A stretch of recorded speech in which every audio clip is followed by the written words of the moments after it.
So I welcome you all to Psych 121, and I want to particularly welcome our sociology students that are just joining us on this Zoom lecture platform. You're all welcome to class. You have not missed too much in terms of online lecture, which started just last week. And I want to believe God, by God's grace, you will catch up and you will not miss out, and it will not adversely affect you in any way.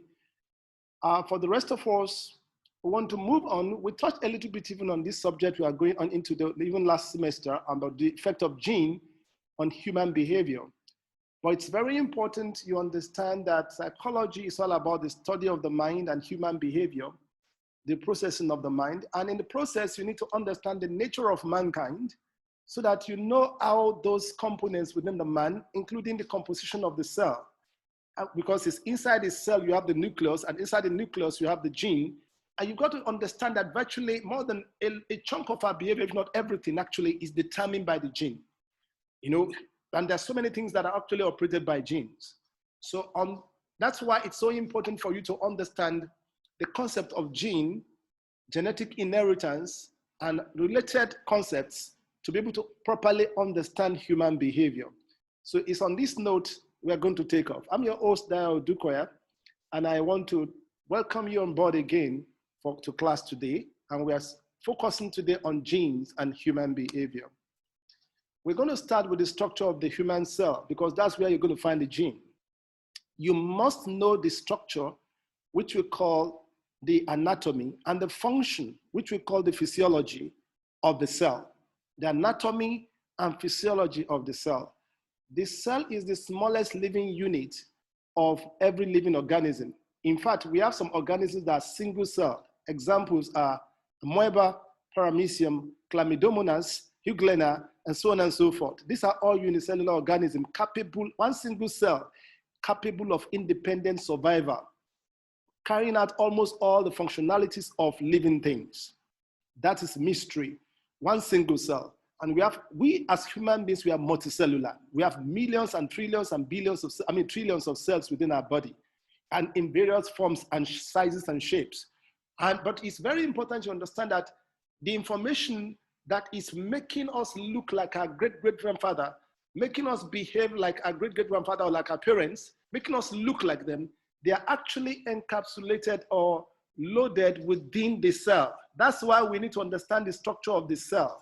That information has been, it's like programming, has been programmed into the cell, you know, and it's within the nucleus, which is in fact, that's the living component of the cell. If you remove the nucleus of a cell, that cell is dead. So the nucleus is one that is actually housing the chromosome, and the chromosomes are housing, the chromosomes are housing, as it were, the genes, and of course, every gene is made up of a combination of many DNAs, deoxyribonucleic acid. So you're going to be seeing all those components. So let's just proceed. That is just an overview. So what you're seeing now is the typical structure. You did it in biology, at secondary school level, I'm very sure. Maybe you didn't see this kind of diagram. Maybe they only gave you just a two-dimensional diagram, as it were. But in reality, everything in the body actually, it's three-dimensional, as it were. And that is why we gave you this three-dimensional picture or diagram here. And so you need that's actually what it looks like. This is a highly magnified cell, as it were, and you can see the various components. We can't start going into details of this because I have only 30 minutes, because I'm going to allow the last 10 minutes for your inputs and questions, things that are not clear. So I need to just run through this. So, but I want to encourage you, because we can simply ask you in the exam, draw and label an annotated diagram of the human cell. The moment you hear annotated, this particular style you are seeing answers that question. What is the annotation? You can see below the nucleus, we put a brief description of the function of the nucleus underneath it. That is what makes this diagram annotated. If you don't put the function, if you just label without putting the function, your diagram is not annotated. So when you see the question, draw an annotated diagram of so. That means that by the time you are labeling, you should be putting a brief function, in a brief summary, the function of each component part you label.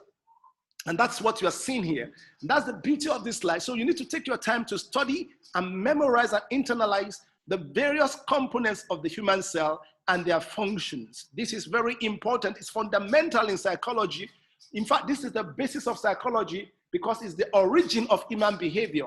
That's the origin. That's why you hear about nature-nurture controversy. You know, this is the nature part. The nurturing part is out your home training, the way you are brought up, the sermons you hear in the church, like this lecture I'm giving you, that's the nurturing. Nature is what is inside your gene that determines the level of your intelligence, that determines the way your brain is working, determine the level of your perception and how your brain and your cell and your body is working. That's the nature. All of these are determined within the gene, which is inside the cell I'm showing you now. They are all determined there from birth. Your height, your weight, your shape, the shape of your nose, the shape of your face, the configuration of your brain, the capacity of your brain. Some are born with Down syndrome. They're born as imbeciles because there was a malformation in their brain because of some chromosomal, what's called chromosomal aberration during formation of the baby in the womb. Thank God your case is not like that. That is why you should be thanking God every day and praising him that you are fearfully and wonderfully made and you are made perfect. You know, you are not in control of all these things. All these things happen, especially during the first trimester when they have pregnancy. Nobody's in control. Your parents are not in control. You are not the one in control. God is the one supervising this. When parents are not submitted to the hand of God, that's why you see witches and wizards and some agents of devil and demons coming to now, interrupt that progress of development and causing congenital malformation. That's why you need to know how to take charge, control spiritually to protect even your baby from the womb. I know we need this. We don't understand the interplay of all this. That's a spiritual world out there, and they're out to the negative spiritual world. They're how to steal, to kill, and to destroy. You must know how to put them in their stop because they can affect the development of the baby even in the womb, and as the baby continues to develop. And so this is not actually a child's play. These are realities of life which you need to incorporate into your learning. And so, but I just want you to know that the genesis of all human behavior begins at that gene level. So it's a combination of the quality of the gene and what the information laid there combined with the environmental stimulus you begin to receive when you are born that will now determine your personality and then the direction of your behavior and then ultimately what you become in life. This is awesome. So you need to understand all this and put them in perspective. So let's proceed because of time. This is the two-dimensional diagram of the same cell, simplified as it were. So we proceed again. We don't need to waste too much time on this. But because our focus is on the gene, I want you to see actually the place of the gene in that configuration of the cell to understand it properly. So if you go back again, let me quickly go back. I just want to show you that the area of focus in all this is in this particular structure is this internal, the one and my cursor is going around. That's the nucleus. That's our focus. For this lecture we are not talking about mitochondria. We're not talking about lysosome. We are not talking about Golgi body. We are not talking about endoplasmic reticulum. We are not talking about all that. They have the various functions, but that is not our focus because we are talking about the gene, and the gene is located within the nucleus. And so is the nucleus. As I'm proceeding now, I'll be going inside the nucleus to now show you where the gene is inside the nucleus. That's where I'm trying to show you now as we proceed. So, and that's what you're seeing here now. We have been able to go. So this is the nucleus, and inside the nucleus, we are now bringing out, we have at least 23 chromosomes in every nucleus. Take note of that. One pair, that's 23 pairs, of course, not 23 chromosomes, but 23 pairs of chromosomes, 23 pairs. So 46 in all. A pair is dedicated to a sex chromosome. The others, we call them autosome. The sex chromosome is only one that is, just one pair is dedicated to determining your cells, your sex, your gender, as it were, whether you're going to be male or female. That's just one pair responsible for that. So, but all the others, they determine the other parts of your body, your nose, your brain formation, the shape of your height, your skin color, and all that. They're all determined within the chromosomes, as it were. So that's the chromosome in the middle portion, just one strand of chromosome brought out there. And then within the chromosome, if you take a part or chunk of part of the chromosome, that's where you now get a strand of DNA. Now, a segment of DNA together is what constitutes the gene. So you can say the gene is made up of a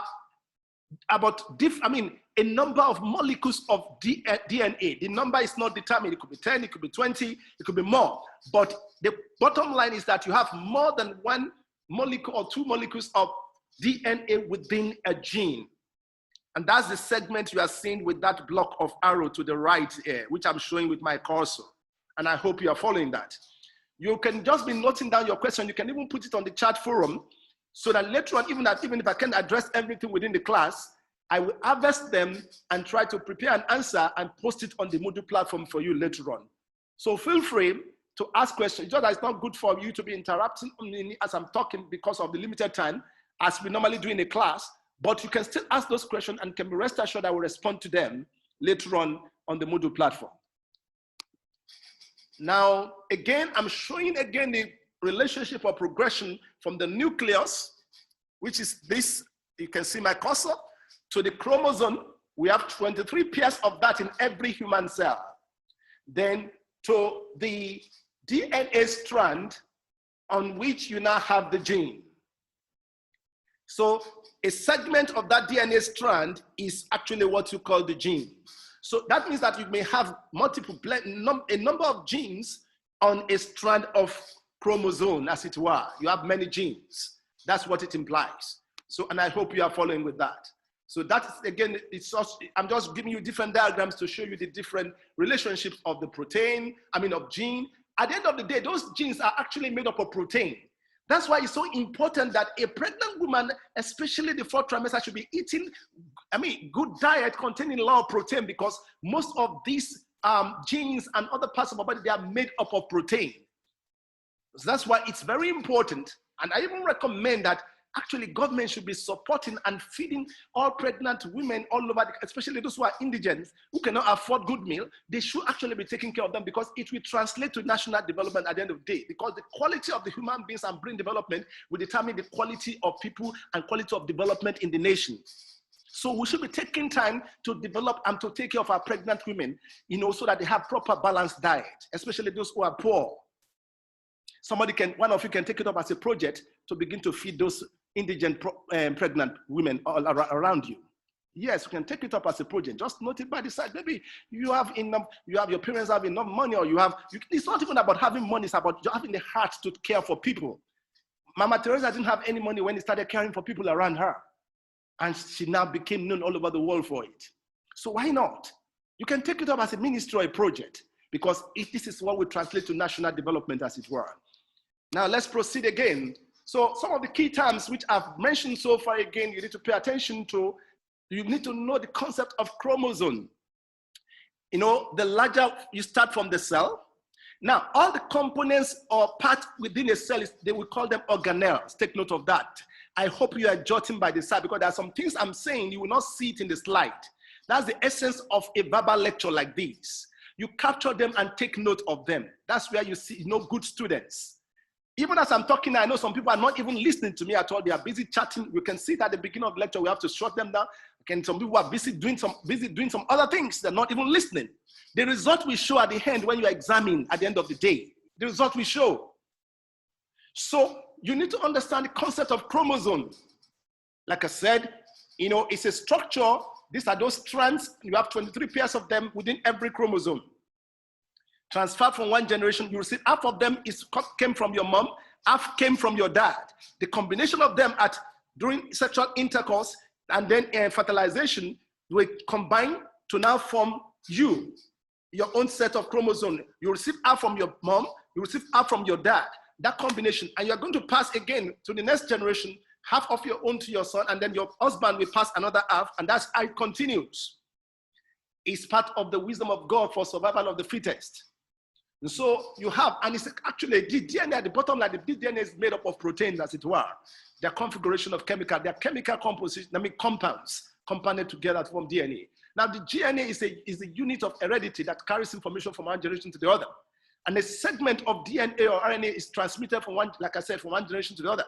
And they carry genetic information and in form of sequence of amino acids. That's actually the basic composition of proteins. You have done that again when you were in secondary school. It's the combination of those amino acids that actually form those DNA, and then the DNA combine together to form the gene, and then the gene combine together to form the chromosome, and then the chromosomes are within the nucleus. You get the picture now. And then that is transmitted from one generation to another, transmitting information about the parents to the children. And that is what forms resemblance and then determine intelligence, and a lot of other things in the human body. Like I said before, autosomes represent chromosomes that are not sex hormones. So you have 22 of them in every human being, while one is actually the sex hormone. So those are the general information. And then I've already explained this part. I think we can just keep this. And all animals have the same number of chromosomes which transmit genetic information. And I've just mentioned that already, 46 in all or 23 pairs. Now, but I wanted to understand the concept of chromosomal abnormalities or chromosomal aberration.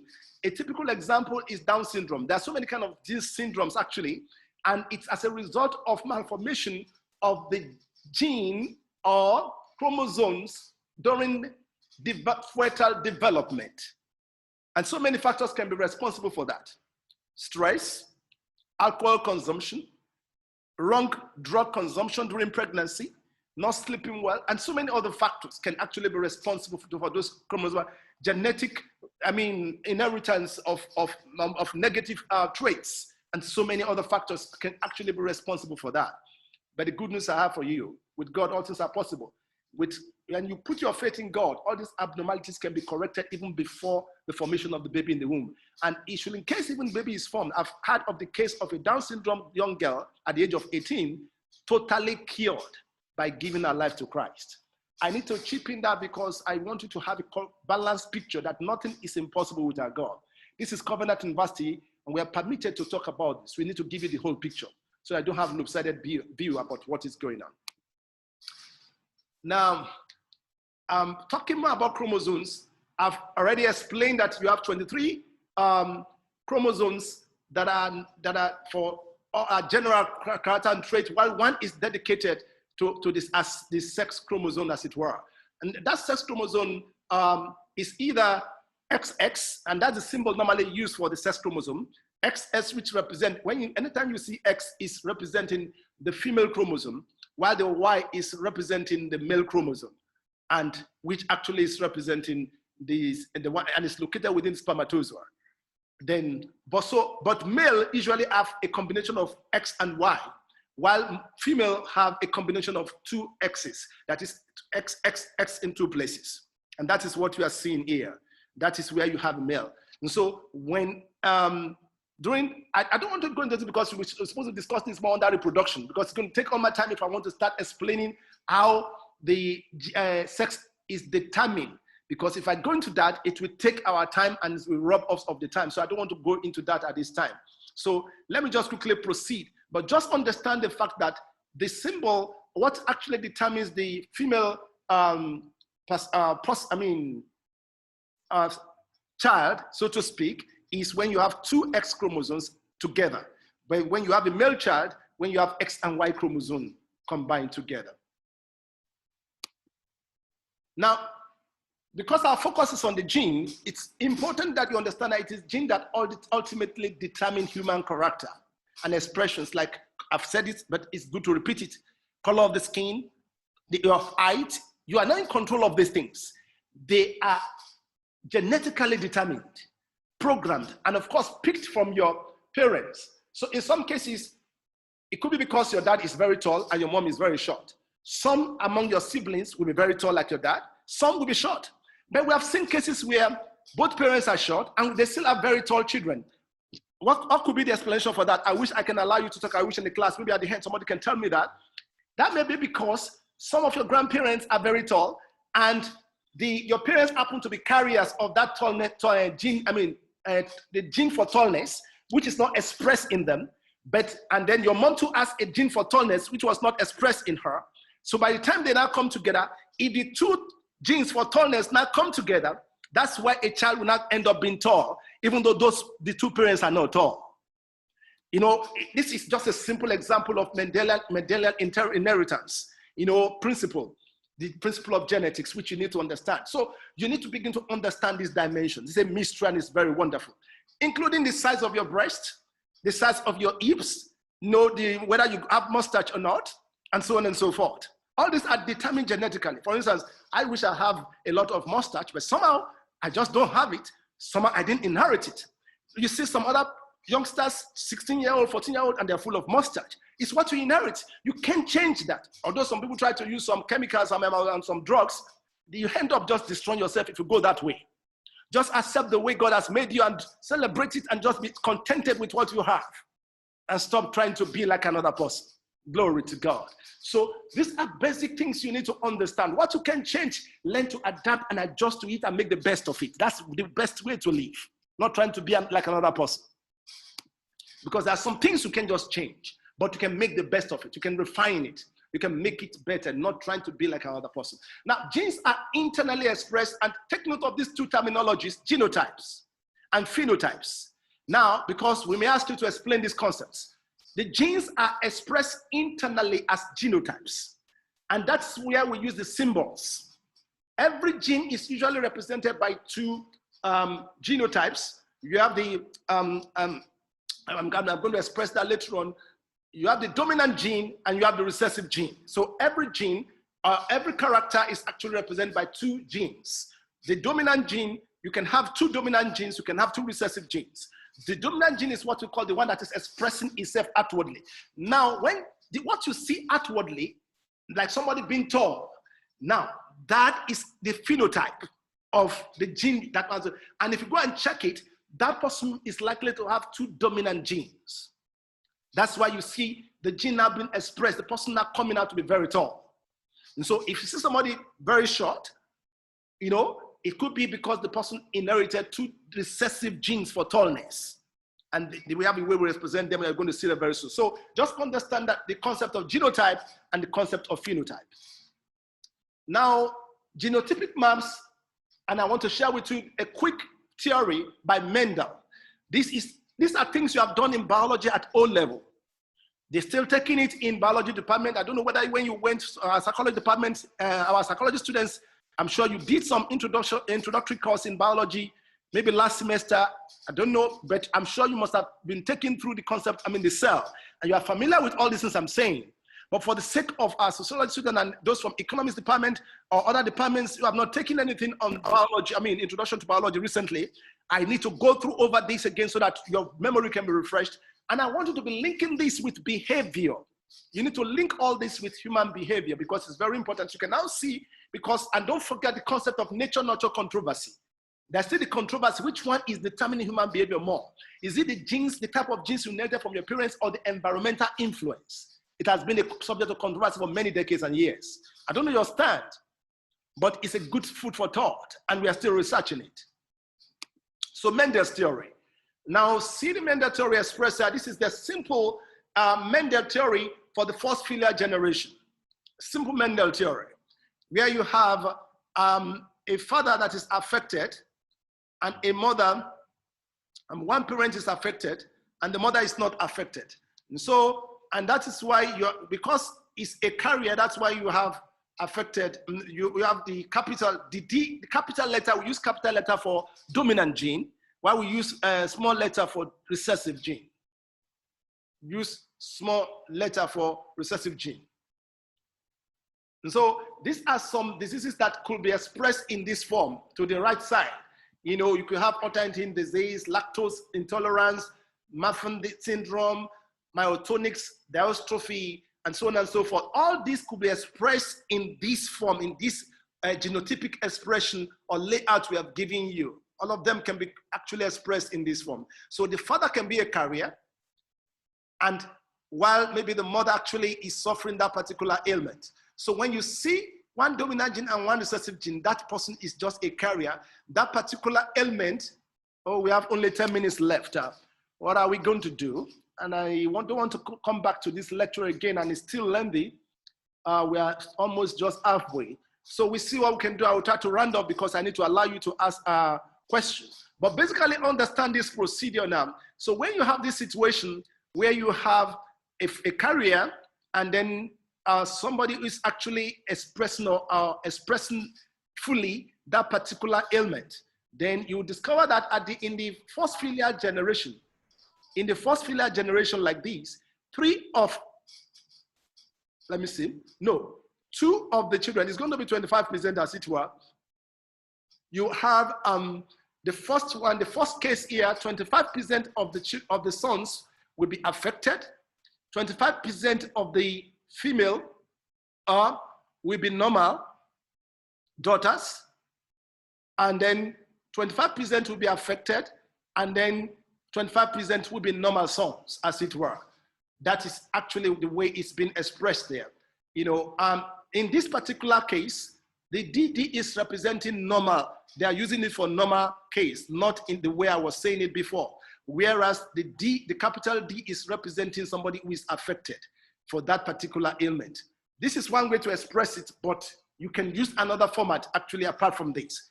But in this particular diagram I'm showing to you now, the D actually is representing the person who is having, that D is the dominant gene, expressing which is showing the presence of any of these diseases on the right side here. And when you see small d, the person is not having those ailments. That's what it means in this case. But this is not a typical or normal way of expressing the genotype. We're going to see as we proceed. Let me move on from there. This is another case here using the same structure. And these are the kind of diseases that could be expressed through this. Again, because of time, I want to skip it. I want to go forward to see if I can have a better expression. Okay, I like this one. Hello, sir. Yes, you want to say something? Sir, I can't hear you clearly. Maybe it's your network. Oh. I hope the others can hear me. Maybe it's your network. Okay, you can pause. But I will soon round off now, quickly. Maybe you just move your laptop to a place to a place where the network will be better. Now, I can hear you now. Okay, good. Now, I want to use the sex-linked recessive inheritance. You know, there's so many of those Hunter syndrome. There is a particular one where the blood will not clot. What's the name of that particular syndrome again? I think one of the Queen of England have in their lineage, they have some people having that particular ailment, that when they have any accident and blood is gushing out, they find it difficult for their blood to clot. When I remember the name for that particular ailment, I will share with you later on. It's one, and it's sex-linked. It's always expressing such disease is expressing itself in male, not in female. And that is the kind of thing we are talking about here. And so it's expressed with hemophilia. Yes, I think that's hemophilia. You are very correct. That is it. So it's linked, that it's expressed. It's an example of what I'm showing you now. So, and it's always carried, but this particular example they are showing here, they are actually showing us that this one must be related with the female. You know, let me see now. Affected, male affected, sons affected. Yes, it's the son that is affected. It expresses itself more in the male, even though when a female carries it, it will not be expressed. It will not in the phenotypic level. But when a male carries it, like you are seeing this guy now, no, see, even though this female is having the same chromosome with R, but it's not expressed. It's just the lady is just a carrier. But the moment it comes into a male, that male will be affected and will begin to express that particular ailment. That's the example you are seeing here. And all these, they are normal, they're normal, they're normal. It's only this one. So this comes as ratio 3:1. And this is the typical Mendel genotypic expression for the first filial generation. And I'd like you to take note of this more. I'm going to pause here because we have actually been able to go through the procedure of how the gene can affect behavior. So you can see now, when you now see a member of your family having an ailment, you need to pity them because they did not determine the condition. It was part of genetic expression. You see somebody behaving in a particular way, try to understand, is that particular ailment, somebody having epilepsy, somebody having this ailment? It could be because the person just inherited that component. For instance, in my family, there was this sickle cell, and out of almost 10 of us, only 6 of us survived. And about 5 died of sickle cell. That's why before you begin to say I'm in love, check the genotype of the blood genotype of your partner. No matter how much you are in love, just be concerned for your children and see how you can help out and correct that situation. Or maybe you change your partner for the sake of your children. Don't say because you're in love. And then except you can stretch out your faith, because I know God can change your blood group. On this note, ladies and gentlemen, I'm going I have to, a question. yes, I'm going to pause and allow you to ask questions because we just have about 3 minutes or 4 minutes left. You're welcome. You're welcome. Sir, good day, sir. Good day.